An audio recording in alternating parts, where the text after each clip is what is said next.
Admiral Vorthak leaned back in his command chair, claws drumming against the metal armrest as he studied the holographic display floating before him. The small blue dot represented their next target, a human agricultural colony called Green Valley. According to their intelligence reports, it housed about 50,000 inhabitants spread across fertile farmlands that stretched for hundreds of kilometers. "Perfect," he growled, his reptilian features twisting into what passed for a smile among the Skelian Empire. "Rich soil, minimal defenses, and soft humans who spend their days playing in dirt." Commander Rilex stepped forward, his armor clanking with each movement. "Admiral, our scouts confirm the reports. They have only basic orbital platforms, probably for weather monitoring and crop management. No military installations visible. Just farms, small towns, and what appears to be grain storage facilities." Vorthak's yellow eyes gleamed.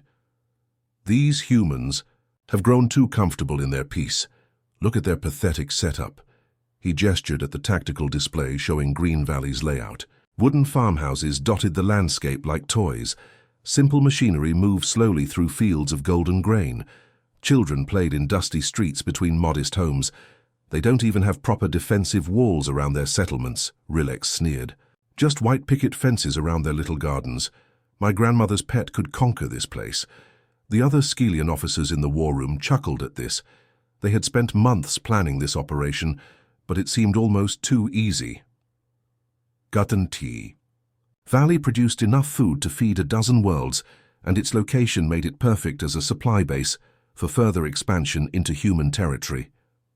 "Begin the descent," Vorthak ordered. "Remember, we need the infrastructure intact. Kill only enough humans to make the others cooperate.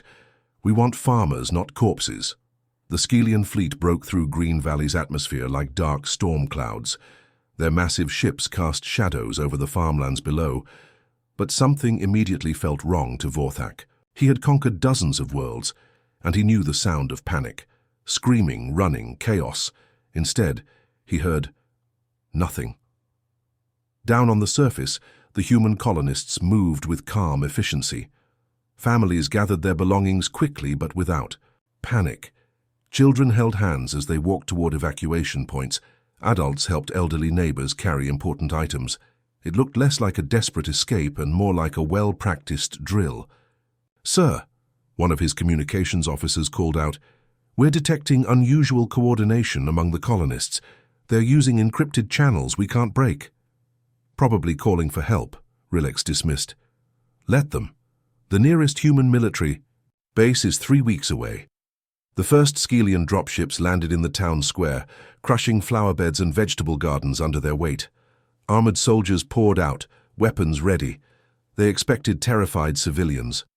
Instead, they found an elderly human woman sitting calmly on a wooden bench, feeding birds from a small bag of seeds. She looked up at the approaching soldiers and adjusted her wide-brimmed farming hat. "About time you showed up," she said, in accented but clear galactic standard. "We've been waiting." Commander Rilex stomped forward, towering over the small woman. "Waiting? For what, old woman?" She smiled and stood up slowly, brushing crumbs from her simple work clothes. "Oh, you—" "No, for someone to finally give us an excuse." Her nameplate read so young in both human and galactic script. "Excuse for what?" Rilex demanded. "To stop pretending." Before he could ask what she meant, Rilex's anger got the better of him. How dare this primitive human speak to him with such disrespect? His armored hand struck her across the face, sending her tumbling to the ground. So Young wiped blood from her split lip and looked up at him with eyes that seemed far too calm for someone who had just been assaulted. "I just made a very big mistake, son." She tapped something on her wrist, what looked like a simple farmer's weather monitor. "Barley, this is Grandma. The pests have finally arrived. I think it's time to activate the Scarecrow Protocol." A cheerful voice responded immediately, speaking in the same folksy accent as So Young. "Well, howdy there, Grandma So Young. Pest control coming right up. Y'all just sit tight now." Rilex looked around in confusion. What kind of farming equipment? Talked back with such sophisticated vocabulary. And why did the old woman seem so unconcerned about armed invaders? All around Green Valley, the evacuation continued with that same strange efficiency. Families moved quickly but calmly toward designated pickup points. The Skelian soldiers tried to stop them, but somehow the humans always seemed to know exactly where their enemies were. They moved through back alleys and farm paths the invaders didn't even know existed. Within 30 minutes, most of the colonists had vanished like smoke. The Skelians found themselves standing in empty streets, holding empty buildings. Where did they go? Vorthak demanded over the communications channel. Unknown, sir. They just disappeared. We have reports of small ships leaving the atmosphere, but our sensors can barely track them. As So Young walked toward the last evacuation transport, a small boy ran back toward the soldiers. "Grandma, you forgot your seeds." "Taemin, no," So Young called out, but the 12-year-old was already in Rilex's reach. The boy looked up at the towering alien warrior without fear. "Are you here to help with the harvest?" Rilex grabbed the child by his shirt. "This one stays. Maybe it will teach you humans some respect." So Young stopped walking. Her voice carried clearly across the empty square. "Commander, that boy is my grandson. He wants to be a teacher when he grows up. He loves books and helping younger children learn to read." "Then he should have stayed with his books," Rilex snarled. The plasma blast was quick. Taemin fell without. A sound So Young stood perfectly still for a long moment. When she finally turned around, her expression hadn't changed at all. Her voice remained calm and steady. "You'll regret that more than you know." She boarded the transport without looking back, leaving the Skelians standing alone in a conquered colony that somehow felt more like a trap than a victory. Commander Rilex walked through the abandoned streets of Green Valley with a swagger in his step. The conquest had been easier than expected. Too easy, perhaps, but he pushed that nagging thought aside. Victory was victory, and the Skelian Empire now controlled one of the most productive agricultural worlds in this sector. "Set up the mining equipment near those grain storage buildings," he ordered his troops, "and start converting the larger farmhouses into command posts. This will make an excellent staging ground for our next operations." His soldiers spread out across the colony, claiming buildings and marking territory. The farmland stretched endlessly, in every direction, golden fields swaying in the gentle breeze. It was almost peaceful, if you ignored the scorch marks where they had made examples of the few humans who resisted. Meanwhile, 300 kilometers above the planet's surface, the evacuation ships docked with what appeared to be a simple agricultural research station. The structure looked ordinary enough. Solar panels for power, communication arrays for crop monitoring, and storage bays that probably held farming equipment. So Young stepped off the transport ship, her face still, bearing the bruise from Rilex's blow. Other colonists filed past her, their expressions grim but determined. They had lost their homes, their farms, and in some cases, family members. But nobody looked defeated. The space station's interior matched its humble exterior. Corridors lined with hydroponic gardens, research labs filled with soil samples and plant specimens, meeting rooms with comfortable chairs and pictures of successful harvests on the walls. So Young made her way to the central control room, where a simple terminal displayed agricultural data from dozens of human colonies. Weather patterns, crop yields, livestock counts, everything you would expect from a farming coordination center. She placed her hand on the biometric scanner beside the main console. "Hello, Barley, it's time?" A cheerful voice responded immediately, complete with the same rural accent she had grown up with. "Why, howdy there, So Young. Good to see you made it safe and sound. How are the crops looking down on Green Valley today?" "The crops are fine, Barley, but we have pests." "Oh my." "Well, don't you worry none about that. We've got all sorts of pest control methods available. What kind of critters are we dealing with?" So Young's expression hardened. The kind that kill children. The change was immediate and startling. The folksy warmth vanished from Barley's voice, replaced by something cold and precise. "Authorization confirmed, Admiral Kim So Young. Grandfather Protocol is now active. Beginning full tactical assessment of hostile forces." The terminal screens around the room flickered and changed. Agricultural reports disappeared, replaced by military data streams, troop movements, weapons inventories, fleet positions, information that no farming AI should have access to. "Analysis complete," Barley continued in its new voice. Skeleton Empire forces have occupied Green Valley with approximately 2,000 ground troops and supporting equipment. Hostile commander appears to be following standard occupation procedures. So Young nodded grimly. They have no idea what they just walked into. Back on Green Valley, the Skeleton occupation was not going as smoothly as Rilex had hoped. His soldiers kept running into problems with human-designed equipment that seemed deliberately confusing. "Sir," called out Sergeant Vex from across the town square. "We have a problem with this storage building." Rilex hurried over to find 3 of his best warriors standing outside what looked like a simple wooden barn. The door hung open, but his soldiers refused to go inside. "What's the issue, Sergeant?" "The squad went in to search for supplies, sir. The door's sealed behind them and we can't get it open. We can hear them inside, but they're not responding." 2 communications. Rilex peered through the windows, which showed his missing soldiers standing perfectly still in the middle of the barn, staring straight ahead like statues. They were alive. He could see them breathing, but they might as well have been mannequins. "Probably some kind of stun field," he muttered. "Mark this building as off-limits until we can figure out what the humans were hiding in there." The problems continued throughout the day. Another squad tried to investigate a large piece of farming equipment they found in the fields. It looked like some kind of harvesting machine with rotating blades and collection bins. Concerned it might be a disguised weapon, they attempted to disarm it. The machine's automated defense systems triggered when they started cutting into its armor plating. The resulting explosion took out their entire supply depot and left a crater where their ammunition had been stored. "How do farmers build harvesting equipment that explodes like military ordnance?" demanded Lieutenant Krax, his armor scorched from the blast. "Maybe it runs on some kind of volatile fuel," Rilex suggested, though he was beginning to suspect the humans of Green Valley had not been typical farmers. Across human space, events that seemed completely unrelated began occurring. Within hours of Green Valley's fall, trade ships carrying agricultural supplies suddenly changed course, heading toward colonies that had not requested additional resources. Cargo vessels that normally transported grain and livestock started broadcasting different identification codes. Agricultural planets throughout human territory began what they called routine equipment maintenance. Farming communities announced they would be testing their pest control systems and advised neighboring worlds to avoid unscheduled visits. The Terran Defense Force issued a brief statement through official channels.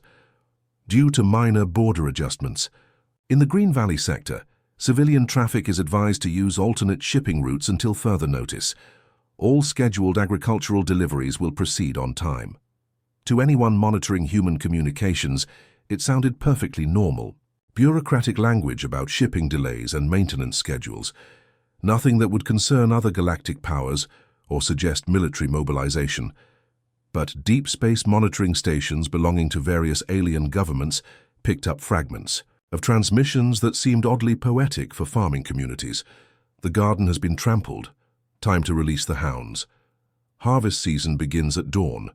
Intelligence analysts dismissed these as agricultural workers using colorful language to describe their operations. After all, farmers were known for their folksy expressions and rural metaphors. They had no way of knowing they were listening to the largest military coordination effort in human history, disguised as conversations about crop management and livestock. Care So Young stood in the space station's observation deck, watching her homeworld through the transparent aluminum windows. Green Valley looked peaceful from this distance, its farmlands still golden in the sunlight. "Barley," she said quietly. "Show me the tactical display." Holographic projections filled the room, displaying the positions of every human asset within 50 light-years. What had appeared to be simple farming colonies revealed themselves as fortified positions. Trade ships transformed into military vessels. Agricultural research stations became command centers. "Orders, Admiral." So Young touched the locket around her neck, which contained a picture of young Tai Min reading to a group of even younger children. "Begin Phase 1. And Barley?" "Yes, ma'am." "Make sure they understand exactly what they've done." The Galactic Council chamber buzzed with nervous energy as representatives from dozens of worlds gathered for an emergency session. News of the Skeleton Empire's attack on Green Valley had spread quickly through diplomatic channels, and everyone expected the usual response from humanity. formal protests, economic sanctions, maybe even a strongly worded statement about galactic law. Ambassador. Jin-Ho Park stepped up to the speaking podium with a smile that seemed oddly relaxed for someone whose people had just been attacked. He adjusted his simple business suit and cleared his throat, looking more like a friendly shopkeeper than a diplomatic representative of one of the galaxy's major powers. "Honorable delegates," he began in his calm, pleasant voice, "thank you for gathering on such short notice to discuss the recent events at Green Valley." The Skelian representative, Ambassador Thekvar, leaned forward in his seat. He expected angry demands for justice, threats of retaliation, maybe even tears from this soft human diplomat. Instead, Jin-Ho's smile grew wider. "Green Valley? Oh my, that's one of our retirement colonies. The folks there have been quite bored lately, actually. They'll probably appreciate the excitement." A confused murmur rippled through the chamber. The Altarian delegate raised a tentacle. "Ambassador Park, are you saying you're not concerned about this unprovoked attack on your citizens?" Jin-Ho chuckled softly. "Concerned? Well, I suppose I'm concerned about the Skelians, if anything. You see, Green Valley is where we send our military veterans when they retire. Former soldiers, engineers, intelligence operatives, people who spent their careers defending humanity and then chose to settle down for some peaceful farming." The temperature in the room seemed to drop several degrees. Several delegates shifted uncomfortably in their seats. "So, of course," Jin-Ho continued conversationally, "peaceful is a relative term. These folks have been tending their gardens for decades now, but old habits die hard. I imagine they're dusting off some skills they haven't used in quite a while." Ambassador. Thekvar's reptilian features twisted with confusion and growing alarm. "What exactly are you saying, human?" "Oh, nothing threatening," Jin-Ho replied with innocent eyes. "Just that retirement can be terribly boring for people who used to plan military campaigns and design weapon systems. A little excitement might be good for them." What the Galactic Council didn't understand was the true nature of humanity's expansion strategy. While other species established colonies for resources or territory, humans had created something entirely different. Their agricultural worlds served a dual purpose that no one had bothered to investigate. When human military personnel retired, after 20 or 30 years of service, they didn't just disappear into civilian life. The government offered them land grants on frontier worlds, places where they could farm, raise families, and live peaceful lives. What looked like normal retirement benefits was actually the most sophisticated defensive network in galactic history. Every farming colony was populated by former Special Forces operatives, military engineers, intelligence analysts, and combat veterans. They genuinely grew crops and raised livestock, but they never forgot their original training, and they were never truly alone. Back on Green Valley, the Skelian occupation force was discovering that human farmers were more complicated than they appeared. Commander Rilix had managed to capture a few colonists who were too slow to evacuate, hoping to gather intelligence about human defensive capabilities. The old man, sitting across from interrogator Vaxek, looked like any other farmer. His name, Tag read Dongwu in neat handwriting. His clothes were stained with soil, his hands rough from years of manual labor. He seemed confused and frightened by the questioning. "Listen, old man," Vaxek growled, leaning across the metal table. "We know you humans were hiding something on this world. Where are your weapons, your military installations?" Dongwu scratched his head and squinted at his captor with watery eyes. "Weapons? Son, the only weapons we need around here are for pest control, though I suppose you could count the Scarecrow system." "Scarecrow system?" Vaxek repeated. "What's that?" "Oh, it's mighty clever," Dongwu said with genuine enthusiasm. "When the crows start getting into the crops, the scarecrows activate and start dancing around to scare them off. Course, you'll want to watch out when that happens. When the scarecrows start dancing, that usually means harvest season's begun." Vaxek stared at the rambling old farmer with disgust. Clearly the human was either senile or simple-minded. "What does that even mean?" "Well," Dongwu continued helpfully, "the main scarecrow is positioned at coordinates 37.4 degrees north, 82.7 degrees west. That's the one that controls all the others. When it starts dancing, the whole field lights up, if you know what I mean." The interrogator rolled his eyes, and made a note to have his troops avoid the farming equipment. These humans and their ridiculous agricultural metaphors. What Vaxek didn't realize was that he had just been given the exact targeting coordinates for Green Valley's hidden orbital defense platform. Dong Wu wasn't a confused farmer. He was a retired intelligence operative who had spent 30 years extracting information from enemy agents. The Scarecrow system was code for the automated weapons network that had been watching the Skelian forces since they landed. Meanwhile, across human space, ships began moving with purpose that seemed routine to outside observers. Cargo vessels altered their routes, agricultural supply transports changed their schedules, and freight haulers updated their destination codes. To anyone monitoring shipping traffic, it looked like normal commercial activity. The cargo ship, Fertile. Ground was carrying farming equipment to 3 different colonies. The transport Golden Harvest was delivering livestock feed to settlements along the frontier.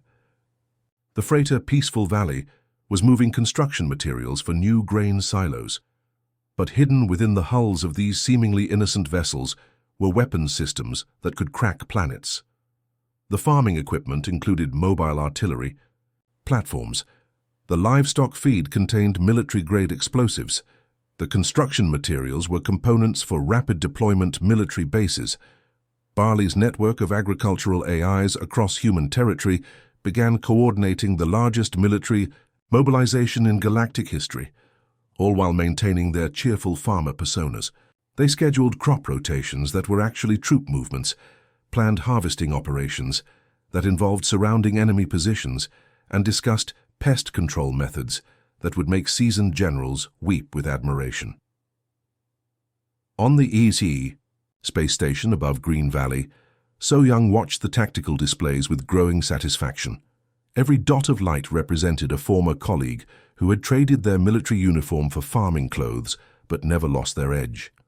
"How many assets do we have in position?" she asked Barley. "Well now, Grandma," the AI replied in its folksy voice while displaying complex military data.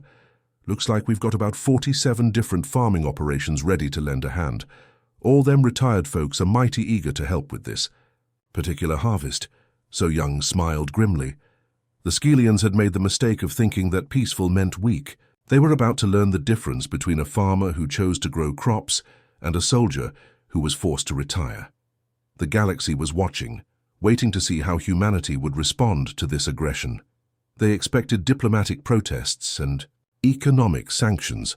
They were going to get something very different.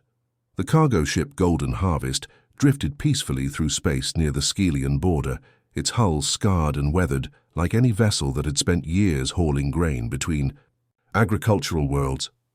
To the Skelian patrol ships monitoring the area, it looked exactly like what its identification claimed: a simple freight hauler carrying farming supplies to remote colonies.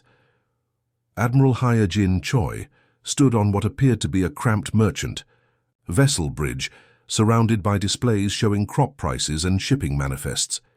She wore the simple coveralls of a cargo ship captain, her grey hair pulled back in a practical ponytail.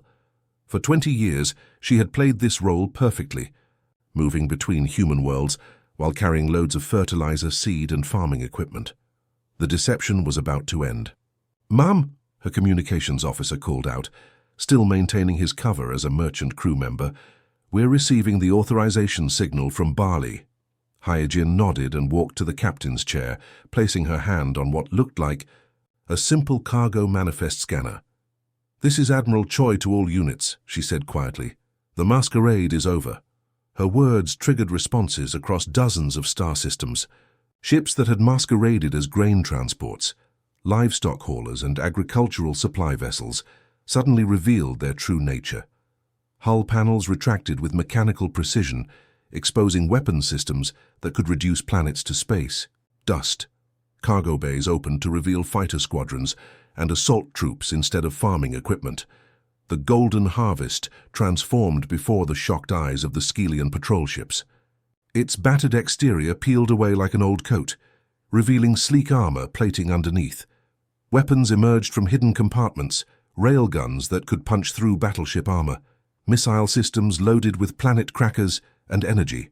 cannons that drew power from military-grade fusion reactors. "Sir," one of the Skelian patrol captains stammered into his communicator, "the human cargo ships, they're not cargo ships." Admiral He-Jin smiled grimly as her true bridge rose from the deck, sophisticated command displays replacing the simple merchant controls. "No," she murmured, "we're not." Across human space, the same transformation was happening on hundreds of worlds. What the galaxy had believed were simple farming communities revealed themselves as some of the most sophisticated military installations ever built. The grain silos that dotted agricultural landscapes across human territory split open like flowers, exposing weapons manufacturing facilities that had been producing military hardware for decades, while maintaining perfect covers as food storage. Automated assembly lines that supposedly processed wheat and corn had actually been building missiles, armor plating, and military vehicles. Farm equipment scattered across thousands of worlds suddenly activated with purposes far removed from agriculture. Combines that had peacefully harvested crops for years extended weapon systems and targeting arrays. Tractors revealed themselves as heavily armored assault vehicles. Even the humble irrigation systems transformed into defensive networks capable of protecting entire continents. In underground facilities, hidden beneath peaceful farmhouses, elderly humans who had spent decades tending gardens and raising livestock stepped into command centers that would make military generals weep with envy. These weren't simple farmers.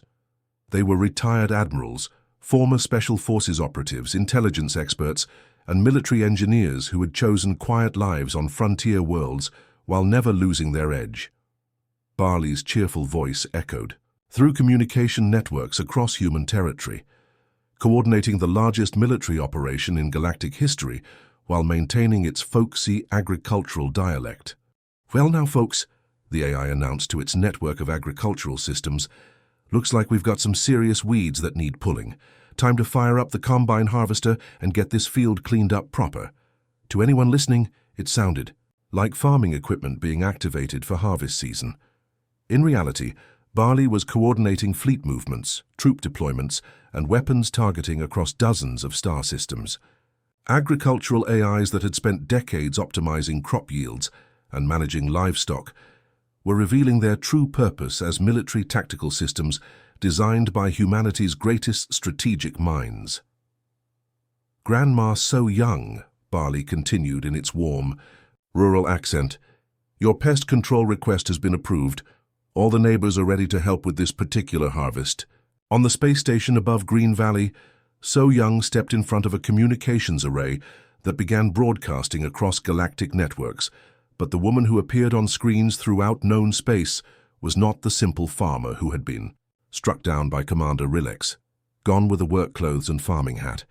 Instead, So Young wore the crisp uniform of a human strategic defense initiative admiral, her chest displaying medals earned in battles that had shaped galactic history.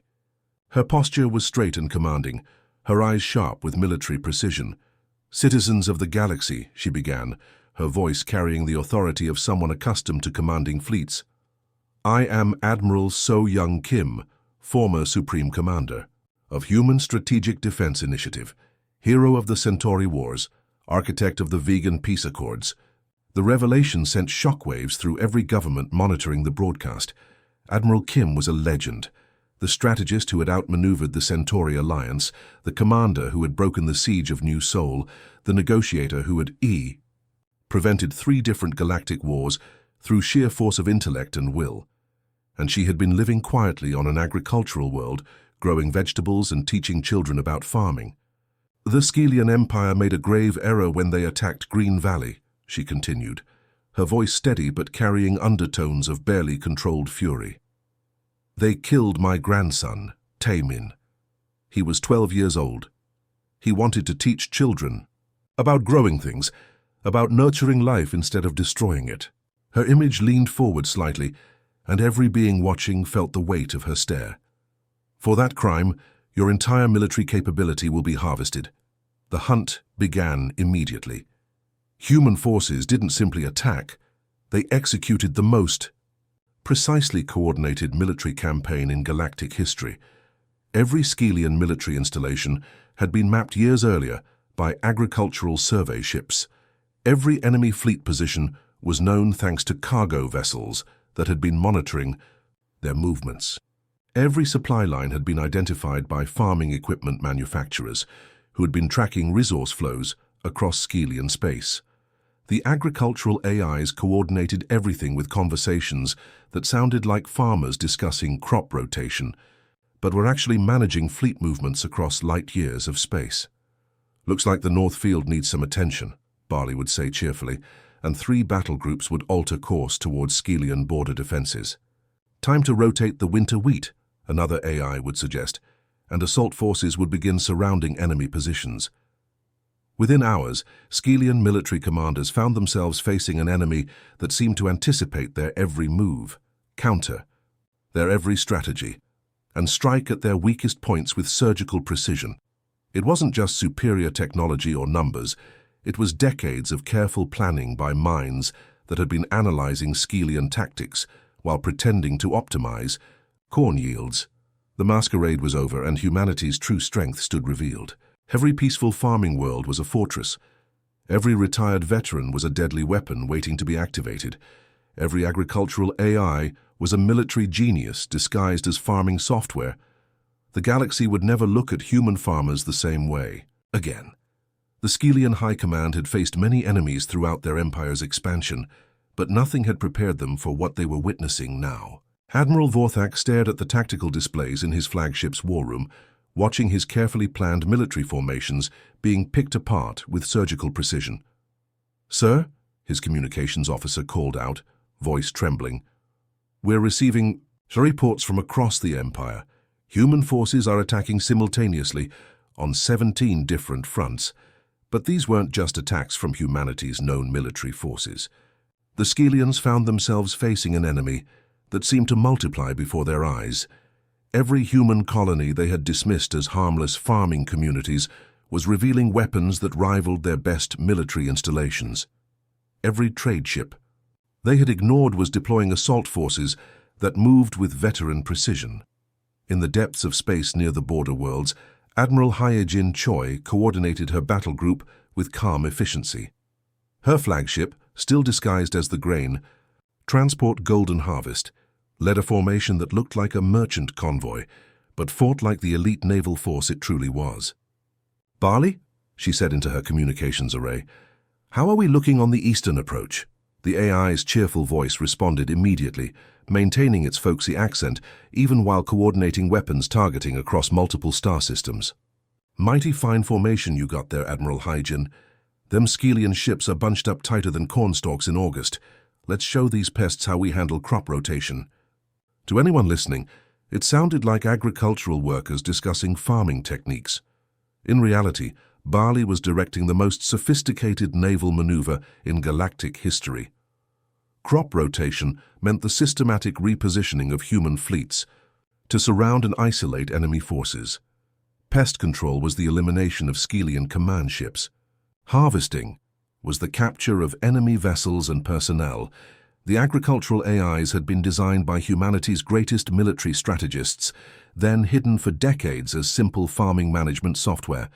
Now they executed battle plans with precision that made even veteran commanders shake their heads in amazement. They could coordinate the movements of thousands of ships across dozens of star systems while making it sound like a conversation about the weather. "Looks like rain clouds moving in from the south," another AI reported, which meant Skelian reinforcements were approaching. "Might want to bring in the scarecrows early," which triggered the deployment of humanity's most advanced fighter squadrons.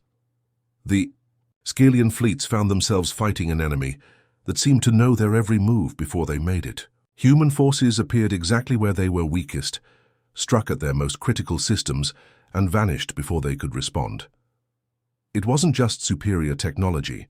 It was decades of careful observation and planning by minds that had been analyzing Skelian military doctrine while pretending to optimize vegetable yields. Commander Rilex, still on Green Valley's surface, watched the orbital battle through his command post's viewing screens. Human ships that had appeared from nowhere were systematically dismantling the Skelian fleet above the planet. His ground forces were trapped, surrounded by defensive systems they hadn't even known existed. "Sir," one of his officers reported, "we're receiving surrender requests from Admiral Vorthak. The fleet is gone." Rilex couldn't believe what he was hearing. The Skelian Empire had conquered dozens of worlds, crushed countless enemies. How could they be losing to farmers and merchant ships? The answer came through the communications array in Admiral So Young Kim's voice, broadcast across all Skelian military frequencies. But this wasn't the elderly farmer who had been knocked to the ground days earlier. This was the voice of one of the galaxy's most feared military commanders, speaking with the cold precision of someone who had planned the destruction of entire fleets. "Skelian forces," she announced, "your government is requesting terms of surrender. I am prepared to accept the surrender of your political leadership, your remaining fleets, and your occupied territories." Vorthak's voice crackled through the communications channel. "Admiral Kim, we accept your terms. The Skelian Empire yields to human forces." So Young's response sent chills through every being listening. "You can surrender your government, your fleets, your territories, but my grandson's death, that debt gets paid in full." The human response was unlike anything the galaxy had ever seen. It wasn't just military victory. It was the complete and systematic dismantlement of Skelian military capability. Not destruction, but deletion. Every weapons facility was captured intact, then converted to human use. Every warship was boarded by teams that removed all military equipment before releasing the crews. Every military base was occupied and stripped of anything that could be used for warfare. The process was methodical, efficient, and absolutely thorough. Human forces didn't want to conquer the Skelian Empire. They wanted to ensure it could never threaten anyone again. Within weeks, a government that had terrorized star systems for centuries found itself completely defenseless, reduced to managing civilian infrastructure under human oversight. The galaxy watched in stunned silence as the truth about humanity became clear. Those peaceful farming colonies weren't just growing food, they were growing military veterans who had never forgotten their training. Those simple agricultural AIs weren't just managing crops, they were military tactical systems designed by the galaxy's finest strategic minds. Every human trade route could become a military supply line. Every civilian transport could be a troop carrier. Every farming community could be a fortress. The implications were staggering. 3 months after the war ended, So Young returned to Green Valley's surface. The Skelian occupation force had been removed, and reconstruction was already underway. New houses were being built where the old ones had been destroyed. Fresh crops were growing in fields that had been scorched by weapons fire. She walked to the spot where young Tai Min had died, carrying a small sapling in a clay pot. The tree was a cherry blossom, the kind he had loved to sit under while reading his books. She dug a hole in the rich soil with her bare hands and gently placed the roots in the earth. "There you go, little one," she whispered, patting the soil. "Around the base. Grow strong." Barley's voice came through her wrist communicator back to its warm, folksy tone. "Mighty fine soil here, Grandma. Should be a good harvest this year." So Young smiled, brushing dirt from her hands. Around her, other colonists were returning to their peaceful lives. Children played in the streets. Adults tended their gardens. Elderly folks sat on porches, sharing stories and watching the sunset. To any observer, it looked exactly like a simple farming community recovering from a tragedy. But across the galaxy, intelligence agencies quietly updated their files on human territorial expansion. Ships that had planned raids on human colonies changed course. Military leaders who had considered testing human defenses decided their time would be better spent elsewhere. A galactic news report several months later noted with amusement that human agricultural output had mysteriously increased by 300% since the Green Valley incident. Apparently, these military veterans really were just very, very good farmers after all. The galaxy would never again make the mistake of thinking that peaceful meant weak.